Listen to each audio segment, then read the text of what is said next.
જય માતાજી મિત્રો। ઓમ નમઃ શિવાય। જય શ્રી કૃષ્ણ કનૈયા। જય ગણપતિ બપ્પા। મિત્રો, સ્વાગત છે તમારું મારી યુટ્યુબ ચેનલ સનાતન ભક્તિમાં। મિત્રો, ચૈત્ર મહિનો ચાલી રહ્યો છે અને આ માસની કૃષ્ણ પક્ષની 11મી તિથિ એટલે વરુથની એકાદશીની તિથિ અને આ દિવસે ભગવાન વિષ્ણુની પૂજા અર્ચના કરવાનું મહત્વ છે। વરુથની એકાદશી હિન્દુ ધર્મ અનુસાર વિશેષ મહત્વ ધરાવતી એકાદશી છે।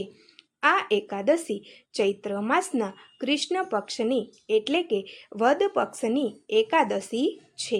આ દિવસ ભગવાન શ્રી વિષ્ણુના ઉપાસના માટે અનુકૂળ માનવામાં આવે છે।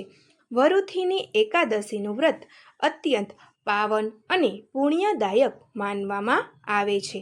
તેનું મહત્વ પૌરાણિક શાસ્ત્રોમાં વિશદ રીતે વર્ણવવામાં આવ્યું છે। ખાસ કરીને પદ્મપુરાણ અને સ્કંદ પુરાણમાં આ એકાદશીને ખૂબ જ સારી રીતે આલેખાઈ છે। વરુથીની શબ્દનો અર્થ થાય છે રક્ષણ કરનારી અથવા સૌભાગ્ય આપનારી।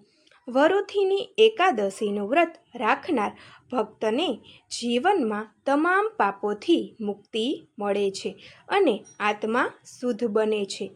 આ વ્રત ભક્તને દુઃખ, દુર્ભાગ્ય અને દુર્વ્યસનોથી બચાવે છે। મિત્રો, તો આજે આપણે આજના વિડીયોમાં 2025માં આવનારી વરુથની એકાદશીના શુભ મુહૂર્ત અને આ વ્રતનું પારણું ક્યારે કરવું તથા આ વ્રતનું મહત્ત્વ શું છે તથા આ દિવસે કઈ બાબતોનું ધ્યાન રાખવું અને વ્રત કરનારે કઈ પૂજા વિધિથી પૂજા કરવી અને ભગવાન શ્રી હરિ વિષ્ણુને કઈ વસ્તુનો ભોગ કરવો તથા અમુક ખાસ ઉપાયો જે કરવાથી વિષ્ણુ ભક્તોને વિષ્ણુની કૃપા સવિશેષ મળી રહે છે તેની વાત આજના વિડીયોમાં કરીશું। જય લક્ષ્મીપતિ નારાયણ। ઓમ નમો ભગવતે વાસુદેવાય। હિન્દુ ધર્મમાં વરુથની એકાદશી એ મહત્વપૂર્ણ વ્રત છે જે ચૈત્ર મહિનાની કૃષ્ણ પક્ષની 11મી તિથિએ મનાવવામાં આવે છે। વરુથીની એકાદશીનું વ્રત ભગવાન વિષ્ણુના વરાહ અવતારને સમર્પિત છે। માનવામાં આવે છે કે આ વ્રત કરવાથી મનુષ્યના પાપોનું નિરાકરણ થાય છે અને પુણ્ય પ્રાપ્ત થાય છે। આ દિવસે ભગવાન વિષ્ણુના વરાહ અવતારની પૂજા વિધિ કરવામાં આવે છે। આ વ્રત સૌભાગ્ય, ધન, સમૃદ્ધિ અને ખ્યાતિ પ્રદાન કરનાર માનવામાં આવે છે। આ વ્રતના પ્રભાવથી વ્યક્તિને મોક્ષની પ્રાપ્તિ પણ થઈ શકે છે। આ એકાદશી ખાસ કરીને એ લોકો માટે ફળદાયી માનવામાં આવે છે જેમને ચાલવામાં અને ફરવામાં તકલીફ હોય છે। મિત્રો, હવે આપણે જાણીએ કે 2025માં વરુથની એકાદશીનું શુભ મુહૂર્ત ક્યારે છે। વરુથની એકાદશી 24 એપ્રિલ ગુરુવારના દિવસે મનાવવામાં આવશે। 23 એપ્રિલ સાંજે 4:43થી શરૂ થશે અને 24 એપ્રિલ બપોરે 2:32 સુધી રહેશે। ઉદયા તિથિ અનુસાર હિન્દુ પરંપરામાં વ્રતની ઉજવણી કરવામાં આવે છે, તેથી ઉદય તિથિ અનુસાર 24 એપ્રિલ ગુરુવારના રોજ વરુથની એકાદશી ઉજવવામાં આવશે। વરુથની એકાદશીના પારણા બીજા દિવસે બારસ 25 એપ્રિલ શુક્રવારના દિવસે હશે। મિત્રો, હવે આપણે વરુથની એકાદશીના વ્રતની વિધિ જાણીએ। આ એકાદશી પર ભગવાન વિષ્ણુના વરાહ અવતારની પૂજા કરવી। દશમી તિથિના દિવસે સૂર્યાસ્ત પહેલાં ભોજન કરો અને રાત્રિમાં બ્રહ્મચર્યનું પાલન કરો। એકાદશીના દિવસે વહેલું ઉઠીને સ્નાન કરો અને વ્રતનો સંકલ્પ લો। ભગવાન વિષ્ણુની પૂજા કરો, તેમને ફળ, પાંદડી, ધૂપ, દીપ વગેરે અર્પિત કરો। આખા દિવસે નિરાહાર રહો અથવા ફળાહાર કરો. અનાજનો સેવન વર્જિત છે. રાત્રિમાં જાગરણ કરો અને ભગવાન વિષ્ણુના ભજન કીર્તન કરો. દ્વાદશીના દિવસે સ્નાન પછી બ્રાહ્મણોને ભોજન કરાવો અને દાન દક્ષિણા આપો.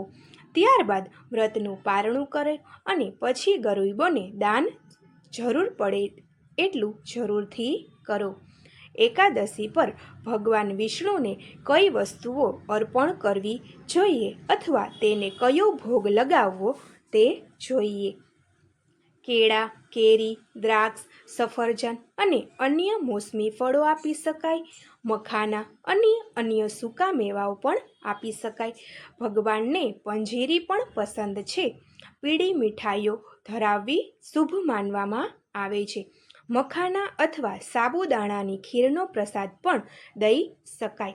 મિત્રો, હવે આપણે વરુથની એકાદશીના દિવસે અમુક ખાસ ઉપાયો કરવા જોઈએ જેથી વિશેષ લાભ મળે છે તે જોઈએ.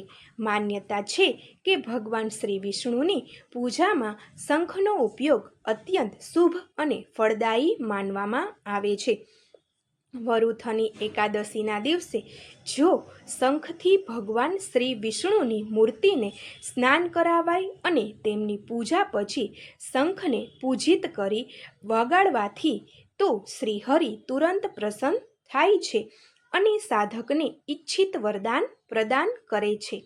વરુથની એકાદશીના દિવસે ભગવાન શ્રી વિષ્ણુની પૂજામાં ઉપયોગ થનારા શંખમાં ગંગાજળ ભરીને જો પૂરા ઘરમાં છાંટવામાં આવે તો ઘરની તમામ નકારાત્મક ઉર્જા દૂર થાય છે અને સકારાત્મક ઉર્જા સાથે શુભ સૌભાગ્ય વસે છે.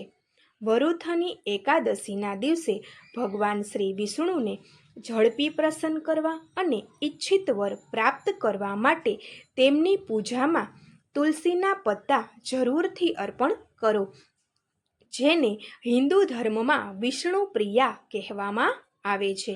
હિન્દુ માન્યતા છે કે ભગવાન શ્રી વિષ્ણુની પૂજામાં પીળા રંગની વસ્તુઓનો ઉપયોગ ખૂબ શુભ માનવામાં આવે છે. આ માટે વરુથની એકાદશી વ્રતના દિવસે ભગવાન શ્રી વિષ્ણુની પૂજામાં પીળા રંગના કપડાં, પીળા રંગના ફૂલો, પીળા રંગનું ચંદન, પીળા રંગના ફળ અને પીળા રંગની મીઠાઈ અર્પણ કરો અને જાતે પણ પીળા રંગના કપડાં પહેરવાનો પ્રયાસ કરો. વરુથીની એકાદશીના દિવસે ભગવાન શ્રી વિષ્ણુની કૃપા મેળવવા માટે ઘીથી બનેલ દીવો પૂજામાં પ્રગટાવી આરતી કરો. માન્યતા છે કે એકાદશીની પૂજામાં આ ઉપાય કરવાથી ખૂબ જ શ્રેષ્ઠ હરિકૃપા મળે છે. વાસ્તુ દોષોને દૂર કરવા માટે વરુથીની એકાદશીના દિવસે આખા ઘરમાં પાણીનો છંટકાવ કરવો. તેનાથી ઘરમાં રહેલી નકારાત્મક ઉર્જા દૂર થાય છે. તેની સાથે જ સુખ અને સૌભાગ્યની પ્રાપ્તિ થાય છે. પારિવારિક વિખવાદથી છુટકારો મેળવવા માટે વરુથની એકાદશીના દિવસે ભગવાન વિષ્ણુને તુલસીના પાન ચઢાવો. આ સાથે જ ભોગમાં તુલસીના પાન ચઢાવો. ભગવાન વિષ્ણુને તુલસીના પાન ખૂબ જ પ્રિય છે. તેનાથી ભગવાન વિષ્ણુજી જલ્દી પ્રસન્ન થાય છે. મિત્રો, હવે આપણે વરુથની એકાદશીનું મહત્વ સમજીએ. પાપ વિનાશક આ એકાદશીનું વ્રત કરવાથી મનુષ્યના અનેક જન્મોના પાપોનો નાશ થાય છે. મોક્ષપ્રદાયીની આ વ્રત કર્મ બંધનથી મુક્તિ આપે છે અને મોક્ષ તરફ દોરી જાય છે. સૌભાગ્યવર્ધક વ્યક્તિના જીવનમાં સૌભાગ્ય, આયુષ્ય અને સંપત્તિ વધે છે. અઘટ પાપોનું ક્ષમાપાન, હિંસા, ચોરી, નિર્દોષને દુઃખ આપવું જેવા ઘોર પાપોનું પણ સમાપન થાય છે. ધર્મ, અર્થ, કામ અને મોક્ષની સિદ્ધિ આ વ્રત ચતુર્વિધ પુરુષાર્થ પ્રાપ્ત કરાવે છે. મિત્રો, હવે આપણે એકાદશી પર ભોજન કરતી વખતે અમુક ભૂલો ન કરવી તે જોઈએ. એકાદશીના દિવસે ચોખા ખાવાની મનાઈ છે. તેથી ભગવાન વિષ્ણુને ચોખા કે તેમાંથી બનાવેલ વસ્તુઓ ચઢાવવી નહીં. ભગવાન વિષ્ણુને જે પણ વસ્તુઓ ચઢાવવામાં આવે છે તે શુદ્ધ અને તાજી હોવી જોઈએ. વાસી વસ્તુઓ ચઢાવવી અશુભ છે. તુલસી ભગવાન હરિને ખૂબ જ પ્રિય છે, તેથી તુલસી વિના પ્રસાદ અધૂરો માનવામાં આવે છે. આવી સ્થિતિમાં એકાદશી પર ભગવાન વિષ્ણુને ચઢાવેલ પ્રસાદમાં તુલસીનું પાન ચોક્કસ રાખો અને તમે પણ તુલસીનું પાન આરોગો. એકાદશીના વ્રત દરમિયાન આ બધી બાબતોનું ધ્યાન રાખવું વિશેષ છે.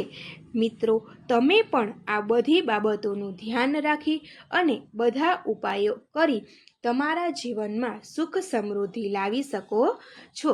શાસ્ત્રોમાં કહે છે કે આ વ્રતનું પુણ્ય સતયુગમાં યજ્ઞ કરવાનું, ત્રેતાયુગમાં દાન કરવાનું અને દ્વાપર યુગમાં તપસ્યાનું ફળ કરતાં પણ વધુ છે. એકવાર ભગવાન શ્રી કૃષ્ણએ યુધિષ્ઠિરને કહ્યું કે જેમ ગંગા નદીઓમાં શ્રેષ્ઠ છે તેમ એકાદશીઓમાં વરુથીની શ્રેષ્ઠ છે. આ વ્રત વ્યક્તિને નૈતિક, આધ્યાત્મિક અને ભાવનાત્મક સ્તરે ઉન્નત કરે છે. જે ભક્ત શ્રદ્ધાથી આ વ્રત કરે છે તેમને સાંસારિક દુઃખોથી મુક્તિ મળી શકે છે અને અંતે પરમ શાંતિ પ્રાપ્ત થાય છે. જય લક્ષ્મીપતિ નારાયણ. મિત્રો, તમને મારો આજનો આ વિડીયો પસંદ પડ્યો હોય તો લાઈક કરજો, શેર કરજો અને ચેનલને જરૂરથી સબસ્ક્રાઈબ કરજો. ઓમ નમઃ શિવાય. જય શ્રી કૃષ્ણ કનૈયા. જય ગણપતિ બપ્પા.